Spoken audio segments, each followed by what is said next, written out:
Alright, magandang araw mga kaibigan. Muli tayo nagbabalik sa ating pag-aaral. Ito po ang inyong lingkod, Jimmy, sa banal ng Seventh-day Adventist Church. At tayo ay nandito ngayon sa Quezon City. Sa oras na ito ay atin pong gagawin ang isang pagsagot sa isang mga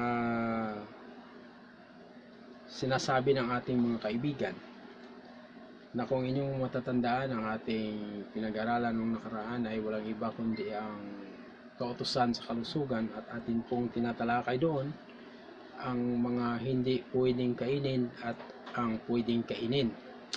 Pagdating kasi mga kaibigan sa bagong tipan, ay lagi tayong may naririnig na mga kaibigan nating mananampalataya na ang mga baboy na yan, ang mga isda na walang kaliskis, ang mga hayop na bawal doon dati sa Levitico chapter 11, pagdating sa bagong tipan ay malinis na yan. Nilinis na niya yan ni Kristo. Kaya ang nangyari ay parang nabaligtad ang pangyayari na ang mga Seventh-day Adventist ay para bang sila ang mali, at pagdating sa bagong tipan, nagiging tama ang ating mga kritiko sa bagay na ito. Ngunit bago natin tatalakayin mga kaibigan ang bagay na ito, tayo muna ay manalangin at humiling sa ating Panginoong Diyos na patnubay sa Banal na Espiritu. O Diyos na makapangyarihan sa lahat, muli kaming lumalapit at muli namin pinasalamatan ang pagkakataong ito na kami ay inyong pinatnubayan. Nakarating kami sa oras na ito upang kami ay mag-aral muli ng mga ilang paksain sa Biblia patungkol sa inyong salita. Patnubayan kami, Panginoong Diyos, kasihan ng inyong banal na Espiritu ang bawat sa amin ang aming manawaan ng mga bagay na aming marinig buhat sa inyo. Ito ay aming pinasalamatan at patawarin kami sa aming mga pagkakasala na gawa sa pangalan ng aming Panginoon Jesus. Amen. Okay? Ang ating number one issue na ating babasahin ngayon at ating ituwid mga kaibigan ay ang nasa Marcos Kapitulo 7. Ang talata nito ay 19. Sinasabi ng ating mga kaibigan na ang mga bagay na marurumi na binanggit ng ating Panginoong Diyos doon sa aklat ng Levitico Kapitulo 11 ay dating iniutos lang yon sa Israel. No? At ngayon, sabi nila, pagdating sa panahong Kristiyano, ay nilinis na niya ang mga maruruming bagay na yon. At ginamit nila ang talata sa Marcos 7, talatang 19 bilang patunay na ang mga bagay na marumi dati ay nilinis na ng ating Panginoon Jesus. Pakinggan nyo ang talata at ating basahin. Marcos 7:19. Sinasabi ng talata na ganito, ating basahin sa ang bagong ang Biblia. Sapagkat, sabi dito, hindi ito pumapasok sa kanyang puso kundi sa tiyan, at ito ay inilalabas sa tapunan ng dumi. Sa ganito ay nililinis niya ang lahat ng pagkain. Kung ating pansinin sa talata, ang nagsalita dito mga kaibigan at mga kababayan, walang iba kundi ang ating Panginoong Hesus. Pero kung mapapansin nyo ang mga talata sa bandang huli, ito ay karagdagang isinulat sa talatang ito. Number 1 nating ipapansin sa inyo ang ganyang mga klase ng pag-aaral dapat malaman natin. Uulitin natin, sapagkat hindi ito pumapasok sa kanyang puso kundi sa tiyan. At ito ay inilalabas sa tapunan ng dumi. Hanggang dun lang dapat ang salita mga kaibigan. Ngunit may karagdagan kasi ito. Ang karagdagan, sinasabi ng pangungusap, sa ganito ay nililinis niya ang lahat ng pagkain. Para bang pinalalabas ng talata na kapag kaano ang kinakain mo, ito ay malinis. No? Kaya ginagamit ng ating mga kaibayo ito para patunayan na yung mga marumi sa Old Testament, particular sa Levitico chapter 11, sabi ni Christ dito sa Marcos chapter 7 verse 19, nilinis na niya ni Jesus. Oh, so ang tanong, maniniwala ba kayo mga kaibigan sa talatang ito na ang marumi doon sa Levitico chapter 11 ay nilinis na sa magitan ng salita ng ating Panginoong Hesus? So, kung kayo ay naniniwala sa talata na ito, atin pong pag-aralan, isa-isahin natin. Number 1, kapag kayo nagbabasa ng isang talata mga kaibigan, para inyong maunawaan kung ano ang pinag-uusapan, ang tawag doon ay buong pag-uusap. Dapat nating titingnan kung ano ang mga isyu, ano ang mga ginawa nila, kung bakit sinabi ng Panginoong Hesus na hindi pumasok sa kanyang puso kundi sa tiyan at inilalabas sa tapunan ng dumi. Dapat malaman natin yan. At paano natin dapat malaman yan? Uugatin natin sa mga teksto na kasama nito. Halimbawa, ano ang issue dito? Number 1, bakit sinabi ng ating Panginoong Hesus na hindi pumapasok sa kanyang puso kundi sa tiyan at inilalabas ng dumi? Ibig sabihin, ang issue dito, may kinain. No? May kinain. Sinong kumain dito na bakit na nahantong sa ganitong pangungusap? Atin pong tingnan ang Kapitulo 7 ng Marcos. Umpisa natin sa verse 1 hanggang sa verse 2. Okay, verse 1 and 2 muna. Chapter 7 tayo mga kaibigan, para makita natin kung anong pinag-uusapan dito talaga. Nang sama-samang lumapit sa kanya ang mga Pariseo at ang ilan sa mga eskriba na nanggaling sa Jerusalem. Verse 2, kanilang nakita ang ilan sa kanyang mga alagad na kumain ng tinapay na marurumi ang mga kamay, sa makatuwid ay hindi hinugasan. So, number 1 na nakikita natin dito sa chapter 7, kasi ang usapin na sa chapter 7 mga kaibigan, kaya uugatin natin dito sa chapter 7 verse 1 and 2. Ano ang issue dito? Sabi ng talata, ang mga eskriba at mga Pariseo lumapit kay Jesus at sinabihan nila ang ating Panginoong Hesus na bakit ang iyong mga alagad kumain ng tinapay na marumi ang kanilang mga kamay. So, anong connection dito doon sa sinabi ng ating Panginoong Hesus? No. Ang connection kasi niyan, ito na yung sagot ng ating Panginoong Hesus doon sa tuligsa ng mga Pariseo at mga eskriba na walang problema. Ibig sabihin, walang problema kahit kumakain ang kanyang mga alagad ng tinapay na hindi naghuhugas ng kamay. Alam niyo naman doon sa panahon nila, hindi katulad sa panahon natin ngayon mga kaibigan, di ba? At saka ang mga eskriba at mga Pariseo, para karagdagan, bibigyan ko kayo ng background mga kaibigan. Ang mga Pariseo at mga eskriba kasi, mayroong mga pamahiin yan na wala sa Bible, hindi nakasulat sa Bible. Mga pamahiin nila na kapag kumain sila, bago kumain, naghuhugas muna yan ng kamay na para malinis ang kamay nila bago dumampot sa mga pagkain. Kasi kapag hindi nila ginagawa yon, yung mga eskriba at mga Pariseo, ang feeling nila, narumihan ang buo nilang katawan.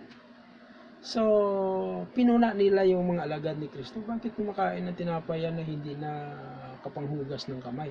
Alam nyo kung minsan, hindi lang hugas ng kamay ang ginagawa ng mga Pariseo, kundi maligo pa yan mga kaibigan at mga kababayan. Bago kumain, gusto nilang malinis na malinis ang kanilang buong katawan, kasi karumihan ang paniniwala nila yan kapag ginawa nila yung ganun. Katulad ng ginawa ng mga ng alagad ng ating Panginoon. Kaya pinuna nila.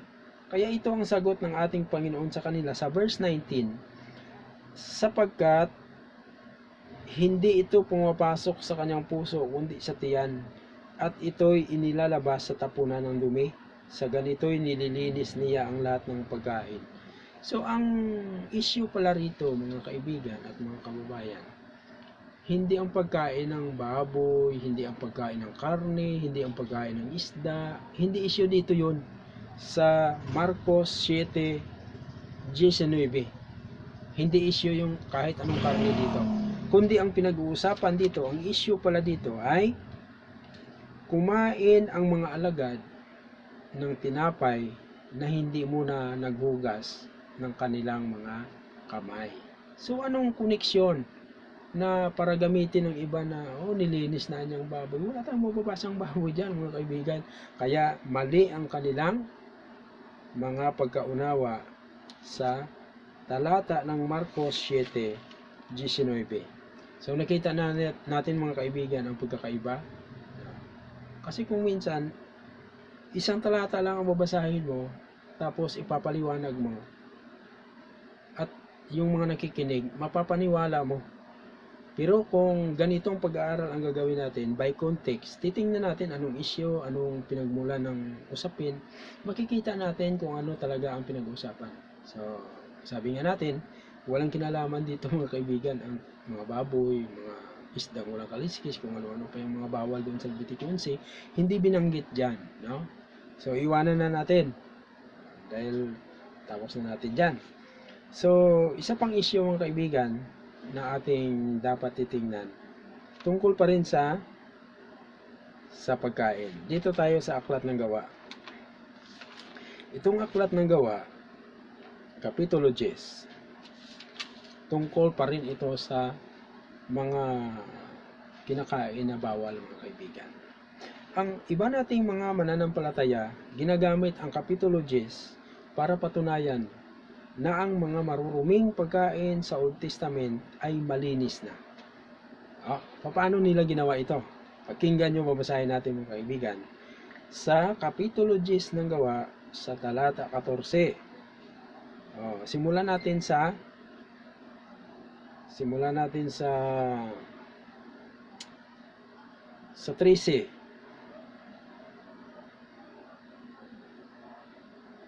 Or simulan natin sa sa 10. Basahin ko mga kaibigan, pakinggan nyo mabuti.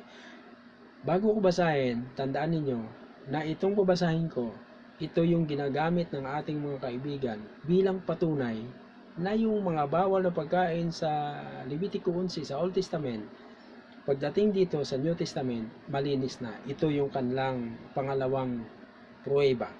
Basahin ko, pakinggan nyo mabuti. Simulan natin sa 9. Nang sumunod na araw, nang may oras na ika-6, samantalang sila'y naglalakbay at malapit na sa lungsod, si Pedro ay umakyat sa itaas ng bahay upang manalangin.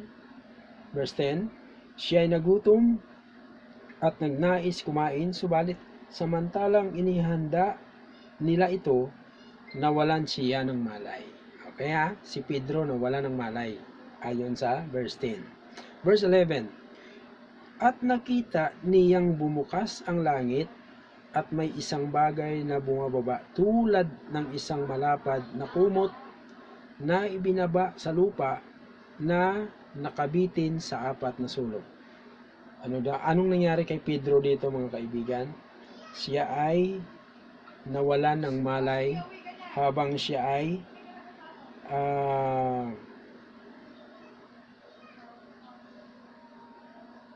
sabi dito, siya ay nawalan ng malay, at nung nawalan siya ng malay, ayon sa verse 11, nakita niya na bumubukas ang langit, at habang nakabukas ang langit, may isang bagay na bumababa mula sa langit tulad ng isang malapad na kumot na ibinababa sa lupa na nakabitin sa 4 na sulok. Okay. So, yun ang yun ang pangyayari. Sa verse 12, naroon, sabi rito sa talatang 12, naroon ang lahat ng uri ng mga hayop na may 4 na paa at ang mga gumagapang sa lupa, at ang mga ibon sa himpapawid. Doon sa kumot na yon, binabanggit ng verse 12 na nandun yung lahat ng uri ng hayop, 4 paa, gumagapang sa lupa, at mga ibon sa himpapawid. Ngayon, nung nakita ito ni Peter, sa verse 13, dumating sa kanya ang isang tinig na sinasabi, ito na, kinggan mo mabuti. Tumindig ka, Pedro, magkatay ka at kumain. Sabi ng tinig. Verse 14, subalit sinabi ni Pedro, hindi maari, Panginoon. Bakit? Tuloy mong talata, sapagkat kailan may hindi ako kumain ng anumang bagay na marumi at karumal-dumal. Sa verse 15, muling dumating sa kanya ang tinig. Second time na to. Muling dumating ang tinig sa ikalawang pagkakataon. Sabi ng tinig, ang nilinis ng Diyos ay huwag mong ituring na marumi. Ito na yun. Ito ngayon yung ginagamit nila, yung verse 15 ng chapter 10 ng Gawa. Ito yung ginagamit nila para sabihin sa mga tao ngayon na ang mga bagay na ipinagbabawal ng Diyos dahil marumi sa Old Testament, pagdating sa panahong Kristiyano, sa panahon ng mga apostol, doon nagsimula ang panahon Kristiyano hanggang sa atin ngayon. Sa panahon Kristiyano, hindi na yon bawal. Bakit anya hindi bawal? Binasa ang verse 15, ang nilinis ng Diyos ay huwag mong ituring na marumi. Ito na naman tayo. Paano nila ginawa ang pag-aaral? Binasa ang verse 15 hanggang dun lang, mga kaibigan. Hindi na nila tinuloy, hindi nila pinaumpisahan sa verse 1 ng chapter 10, tuloy-tuloy, hindi nila kinuha yung buong usapin, mga kaibigan, kundi pinutol nila sa gitna. Sa gitna nagsimula at pinutol na hanggang sa verse 15. So yun lang ang makikita mong kwento. Bakit hindi nila inumpisan sa verse 1 ng chapter 10 hanggang sa verse 28 nitong kapitulo 10 ng Gawa? Alam nyo kung bakit? Kasi makikita dito ang kanilang kamalian. Mali kasi yung pag-unawa nila dito kung ano talaga ang nilinis ng Diyos dito, mga kaibigan at mga kapatid. Alam nyo kung bakit mali sila? Kasi hindi nila ginamitan ng konteksto. Ginamitan nila ng gusto lang nilang kuhanin ng talata. Halimbawa, dito naman tayo sa isyo. Anong isyo? Ang isyo dito, mga kaibigan, simulan ulit natin sa verse 1 ng kapitulo 10. Hanggang doon sa verse 9 na ating binasa kanina. Sabi rito, sa Caesarea ay may isang lalaki na ang pangalan ay Cornelio, isang centurion ng tinatawag na pulutong Italiano. Si Cornelio daw ay isang lalaking tinatawag na nangunguna sa mga pulutong Italiano. Isang taong masipag sa kabanalan at may takot sa Diyos kasama ang kanyang buong sambahayan. Naglilimos ng marami sa mga tao at laging nananalangin sa Diyos. Minsan, sabi sa talata, verse 3, minsan, nang may oras na 9 ng araw, nakita niyang maliwanag sa isang pangitain ang isang anghel ng Diyos na dumarating at sinabi sa kanya, Cornelio. Tinawag siya. Siya ay tumitig sa kanya na may pagkatakot at nagsabi, ano yon, Panginoon? Sinabi sa kanya, ang mga panalangin mo at ang iyong mga limos ay umakyat bilang alaala sa harapan ng Diyos. Ngayoy, sabi ng anghel sa kanya, magsugo ka ng mga tao sa Jopa at ipatawag mo ang isang Simon na tinatawag na Pedro. Si Pedro, yung binasa natin kanina, yun yung si Pedro. Yon ang kwento, mga kaibigan. Ngayon, magsugo ka ng mga tao sa Jopa at ipatawag mo ang isang Simon na tinatawag Pedro. Siya ay nanunuluyan kay Simon, isang tagapagluto ng balat, na ang bahay ay nasa tabi ng dagat.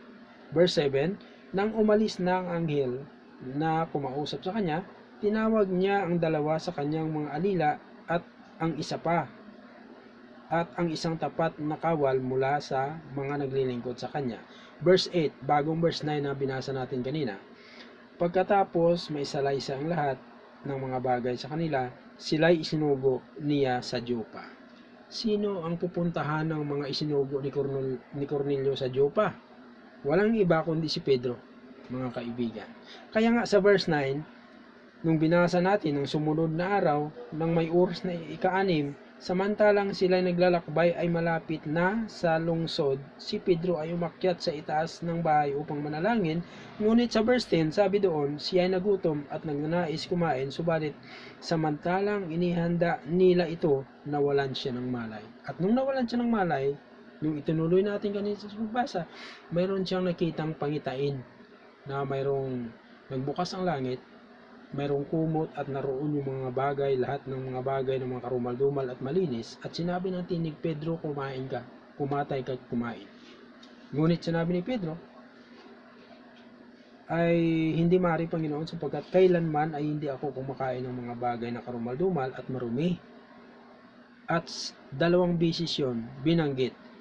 Nasa verse 15, ito yung ginagamit ng mga nagsasabi na ang mga bawal sa Levitico ay malinis, na ito yung verse 15 na huwag mong ituring na marumi ang nilinis ng Diyos.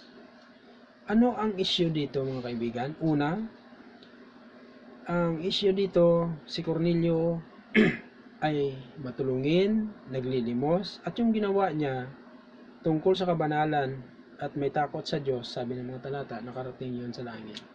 At bumaba ang anghel para iutos sa kay Cornelio na ipatawag si Pedro. Si Cornelio, bibigyan kita ng background, mga kaibigan. Si Cornelio ay isa pong hintil, hindi kabilang sa mananampalatayang Hudyo. Hindi siya kabilang. At dahil kinahabagan siya ng Diyos, gusto ng Diyos na ipatawag niya si Pedro.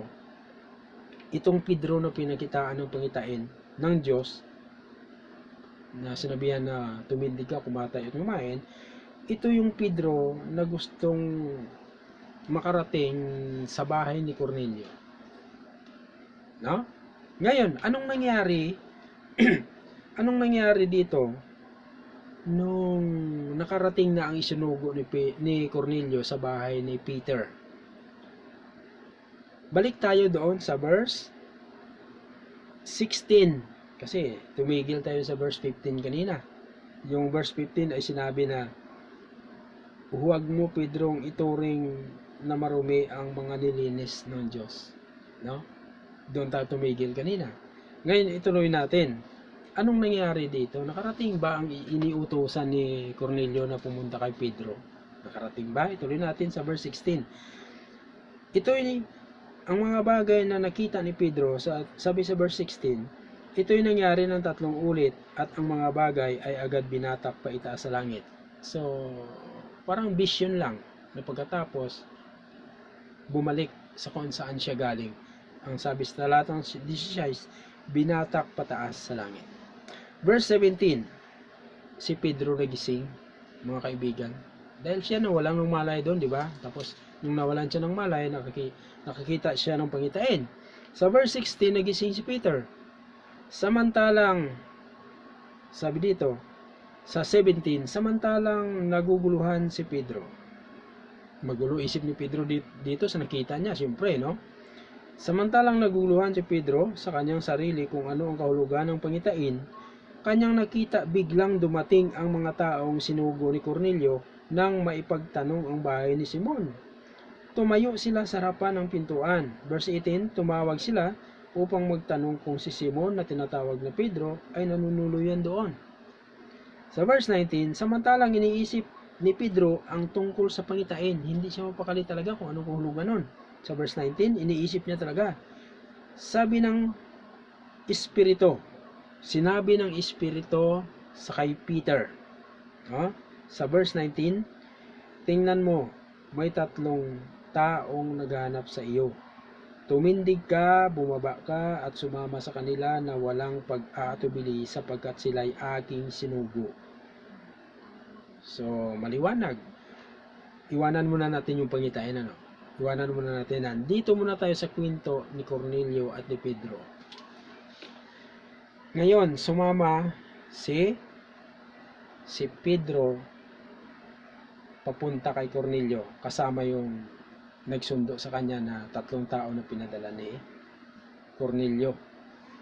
Nung nandun na si Pedro sa bahay ni Cornelio, alam niyo mga kaibigan, that time, ang mga Hudyo at mga Hintil hindi pwedeng magkakasama yan.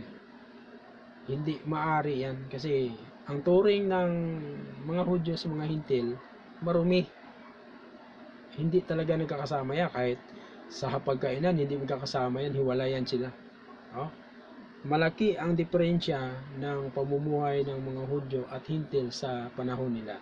Ngunit dahil inutusan si Pedro ng Diyos na pumunta ron, sumama sa mga sumundo sa kanyang mga Hintil, hindi siya nag-atubili sapagkat sinabi ng Holy Spirit na huwag kang mag-atubiling sumama sa kanila sapagkat sila ay aking sinugo para ikaw ay sunduin. So, walang pag-alilangan.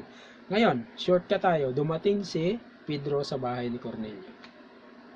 Sa verse 28, i-shortcut natin mga kaibigan. Total, ito yung pinaka-historya nito.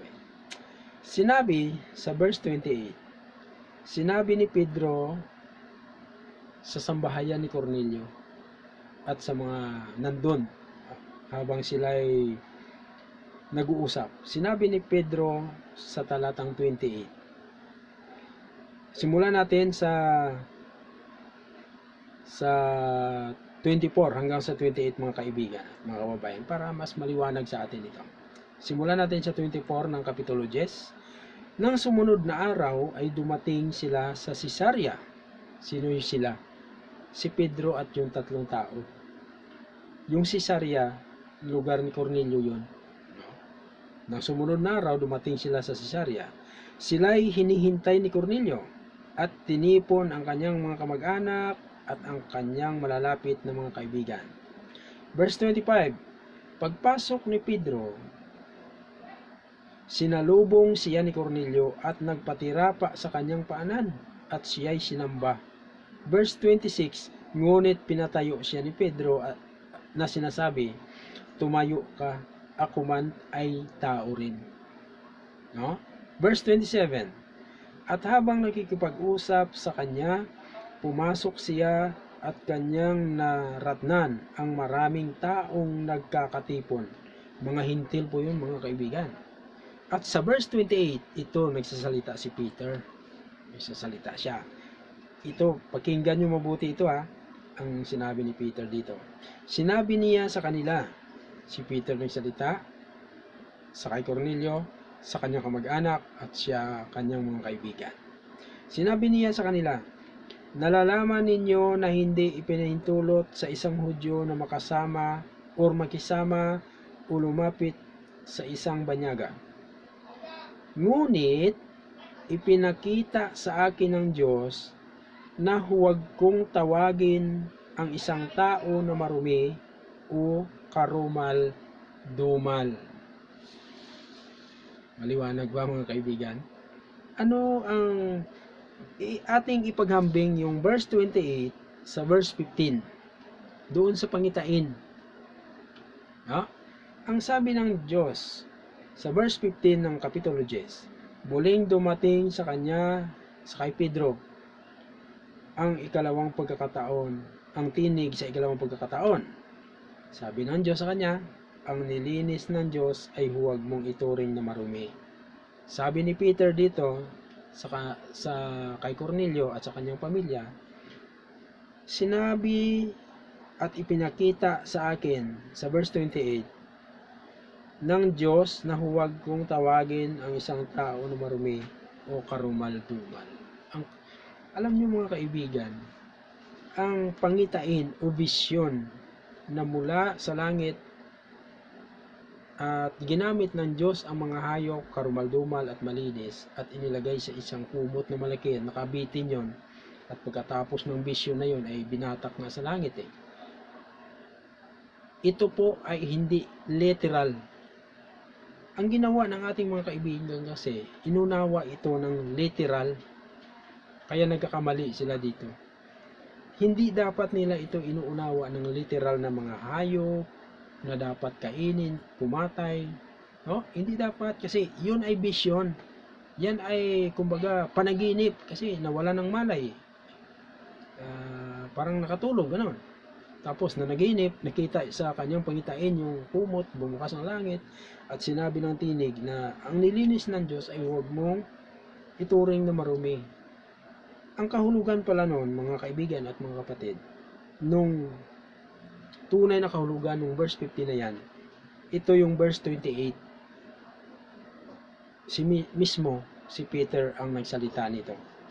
Na sinabi ng Diyos sa kanya, huwag niyang ituring na marumi ang isang tao o karumal-dumal. Sapagkat ang hintil kasi, marumi yan sa harapan nila bilang mga Hudyo. At karumal-dumal yan. Kaya ginamit ng Diyos itong pangitain na to para makita ni Pablo or ni Pedro ang isang sistematikong pagbigay ng Diyos sa mga hintil ng tinatawag na kaloob ng kaligtasan. Kita mo si Cornelio, hintil yan eh. Kung gaano niya ipinamuhay ang kabanalan at ang pagiging makapagbigay sa tao, mapagbigay sa tao ay nakarating sa Diyos. At si Pedro ang mensahero tungo sa kanila. Kaya hindi totoo na gagamitin mo itong talata para ikapit na ang mga marumi doon sa Old Testament ay nilinis na. Hindi totoo po yun, mga kaibigan. Gagamitan mo ng konteksto ang isang talata para makita mo kung anong pinag-uusapan nila, anong issue dyan.